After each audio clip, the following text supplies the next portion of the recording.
Olá pessoal, tudo bem com vocês? Na videoaula de hoje nós iremos falar de um assunto muito importante, suprimento arterial do coração e drenagens venosa e linfática, que são todos mecanismos em que o coração ele necessita para manter as suas funções e o seu bom funcionamento, pessoal, suprindo assim as necessidades do nosso organismo. Já percebemos que essa videoaula vai ser muito interessante, então fique com a gente. Mas então, como que acontece esse suprimento arterial do coração?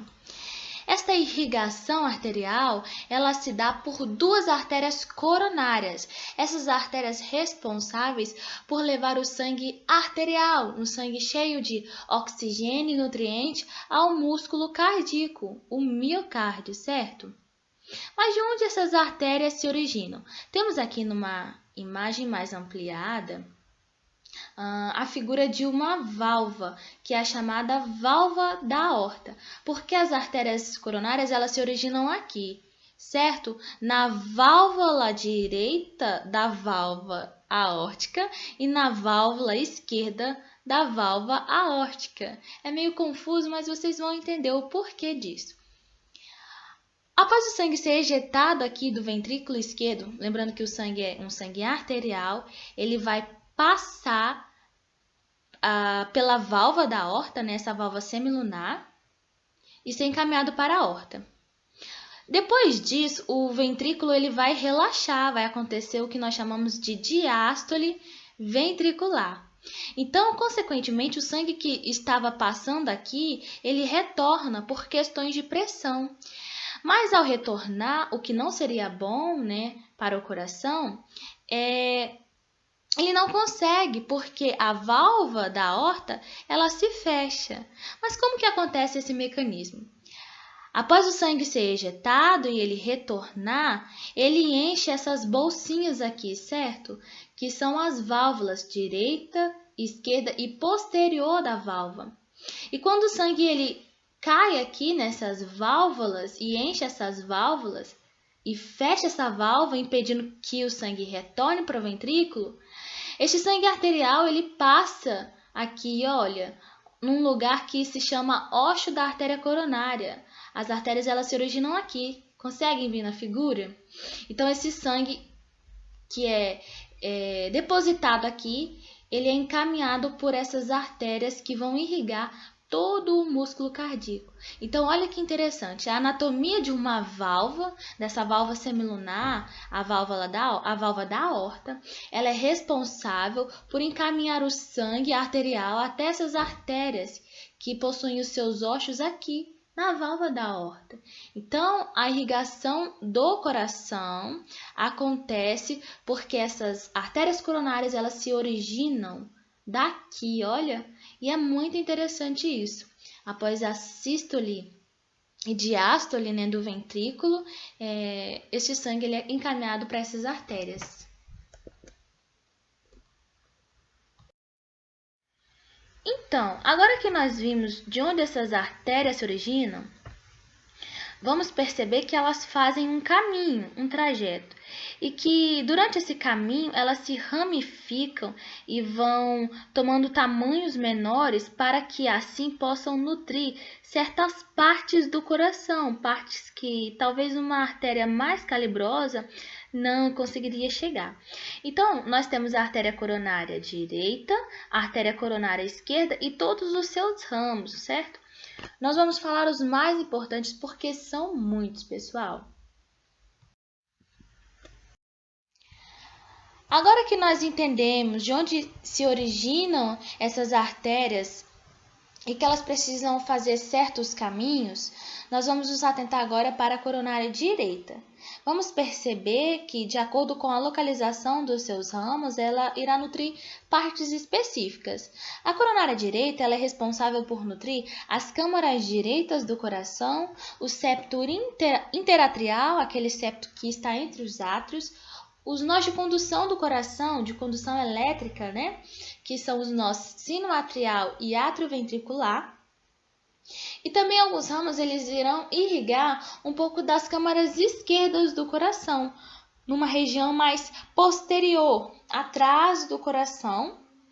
e um pouco do septo interventricular, aquele septo que está entre os ventrículos.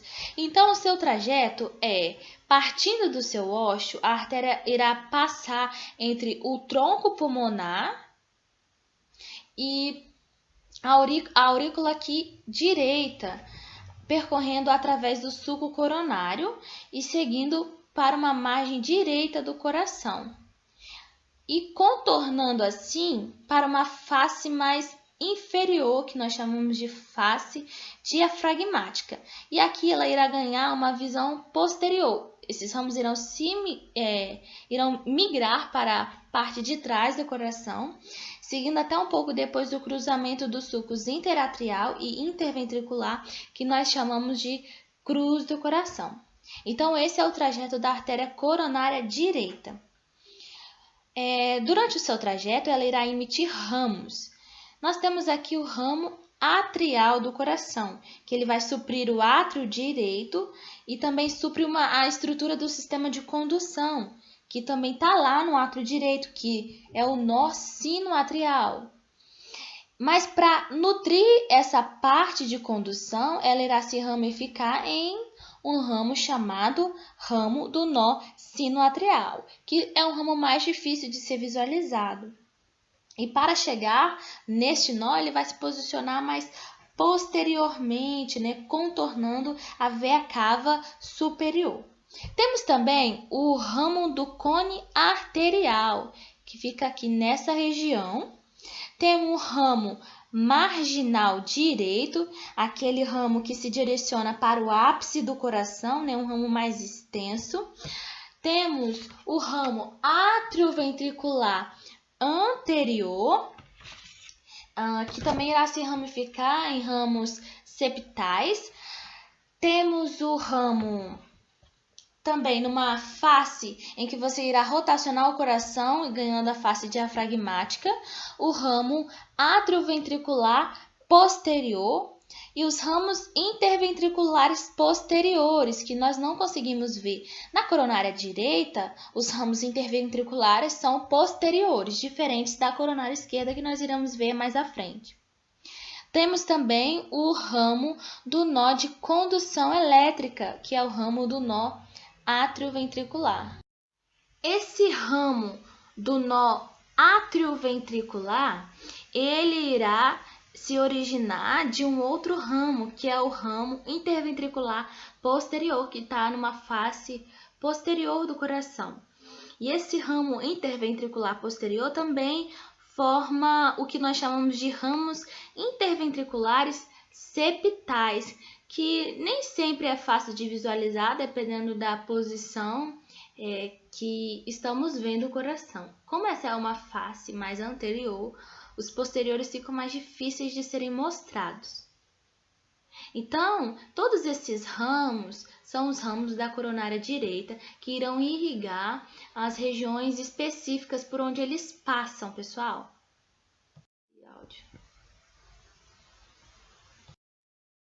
Falando agora da coronária esquerda, vamos perceber que, de acordo com o seu trajeto, ela irá se ramificar e certas localizações irão suprir as câmaras esquerdas do coração, o septo interventricular e grande parte do sistema de condução elétrica do coração. Vamos perceber que é uma artéria mais calibrosa, lembrando que o lado esquerdo do coração ele tem a função de levar o sangue para todo o corpo, então a necessidade de irrigação é maior do que do lado direito. Mas qual que é o seu trajeto? Ela parte do seu ósseo, passando posteriormente ao tronco pulmonar. E entre o tronco pulmonar e essa estrutura aqui, que é a aurícula esquerda, ela irá passar neste sulco, que é o sulco coronário esquerdo, onde ela já se ramifica em duas artérias terminais, a artéria circunflexa e a artéria interventricular anterior, que desce até o ápice do coração. Lembrando que a coronária esquerda, o ramo interventricular ele é anterior, já na direita o ramo interventricular é posterior, atrás do coração. Essa artéria circunflexa, que segue pelo sulco ganhando uma face diafragmática, ela faz o que nós chamamos de anastomose com a artéria coronária direita, que é a comunicação com essa artéria coronária direita. Porque este ramo ele se espelha no coração. Ele vai ser responsável também por irrigar o ventrículo esquerdo. Da artéria interventricular anterior esquerda, saem ramos ventriculares e interventriculares, dos quais o mais significativo é o ramo lateral. E também formará ramos septais, pessoal. Já o ramo circunflexo também formará, numa face mais posterior, os ramos atriais. E também temos o que nós chamamos aqui de ramo marginal esquerdo. Na artéria coronária esquerda, os ramos interventriculares, os posteriores, eles irão sair da artéria do ramo circunflexo. Irá se projetar até lá na terminação, lá no ápice do coração, em ramos interventriculares posteriores.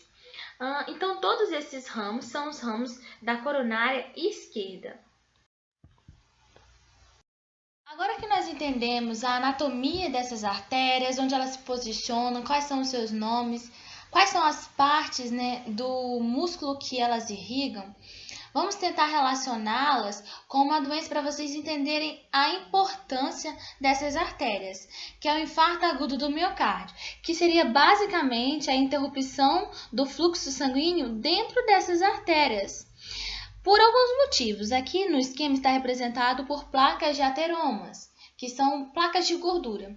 Então, com o passar do tempo, o fluxo ele vai diminuindo porque o seu acesso está sendo dificultado. E dependendo de onde este bloqueio acontece, ele do outro lado não chegará sangue. E quando não chega sangue, também não chega oxigênio, não chega nutriente, acontecendo o que nessa parte que não foi irrigada? A morte celular. Então, o músculo do coração ele vai parando, podendo gerar o que? Um infarto agudo do miocárdio, que acarretará, às vezes, na morte, em óbito, uma pessoa. Pessoal, já vimos como o sangue ele chega ao coração. Agora nós vamos ver como ele é drenado. E ele é drenado pelas veias, diferente da irrigação que acontece pelas artérias.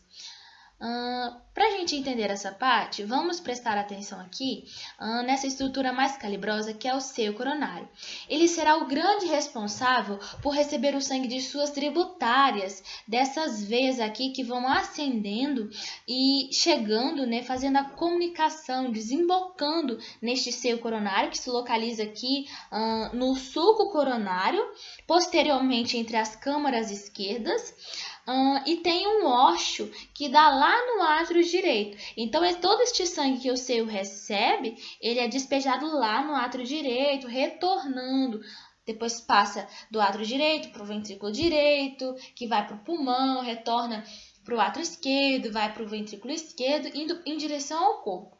Então, ele é um grande responsável, o seio coronário, por reunir todas essas tributárias. Mas quem são essas tributárias? Temos 4 importantes tributárias. A veia cardíaca magna, que ela se originou do ápice do coração e veio através do sulco interventricular anterior.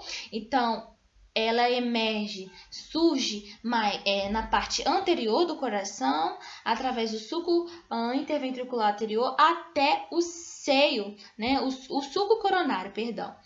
E ela traz o sangue de ambos os ventrículos e dos átrios esquerdos, através de suas tributárias do outro lado, ou seja, do lado direito. Nós temos também a veia cardíaca parva, que traz o sangue do ventrículo direito, assim como do átrio direito. Temos a veia cardíaca posterior, que está posteriormente, logo se encontrando com o seio coronário. E temos a veia interventricular posterior, que também se originou aqui do ápice do coração, na parte inferior, mas ela ascende pelo sulco interventricular posterior, chegando até o seio coronário. Há ainda veias mínimas, pessoal, que são muito pequenas, as quais se desembocam diretamente nas cavidades, mas são mais difíceis de serem visualizadas. Então, essas são as 4 importantes tributárias: a veia cardíaca magna, a veia cardíaca posterior, a veia cardíaca parva e a veia interventricular posterior, responsáveis por drenar todo o sangue ao seu coronário e este desembocar lá no átrio direito, certo? Levando todo aquele sangue que já foi usado pelo coração. Então, pessoal, depois que nós vimos como o sangue chega, como o sangue sai do coração, a gente percebe que o sangue ele é muito importante para manter as funções vitais da célula, porque ela precisa de nutrientes. Então, quem leva esses nutrientes são os vasos sanguíneos. Essa troca acontece no capilar sanguíneo, aqui, olha, que é a diminuição do calibre das artérias, que nós chamamos de arteríola, e das veias, que nós chamamos de vênula. Então, o encontro dessas terminações nós chamamos de capilar sanguíneo, que é responsável por fazer essa troca entre os vasos sanguíneos e a célula. Mas para fazer essa troca, acontece o quê? A absorção por parte das células no meio líquido. E esse meio líquido que está entre as células e esses capilares nós chamamos de interstício. E este líquido nós chamamos de líquido intersticial.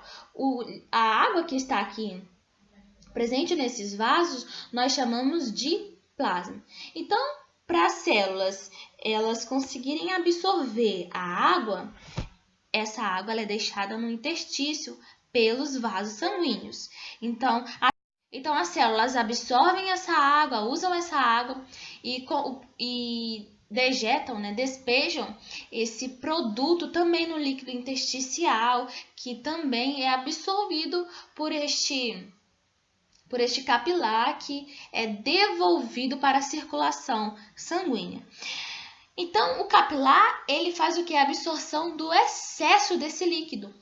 Mas, aquela parte que não foi absorvida, ela é absorvida pelo que nós chamamos de capilar linfático, essa parte do esquema aqui esverdeada, certo? O que acontece aqui?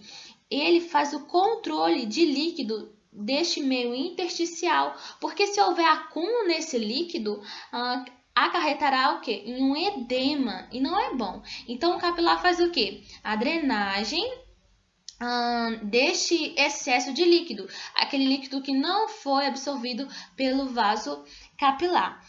Então, é no meio aquoso em que as substâncias elas são transportadas por meio de onde elas conseguem sair do sangue e entrar na célula, ou sair da célula e entrar no sangue. O excesso disso é captado por esses capilares linfáticos, aí já recebe o nome de linfa, que é encaminhado de volta para a circulação sanguínea, mantendo assim um controle da volemia, de volume sanguíneo. Então, pessoal, essa foi a nossa videoaula. Espero que vocês tenham gostado.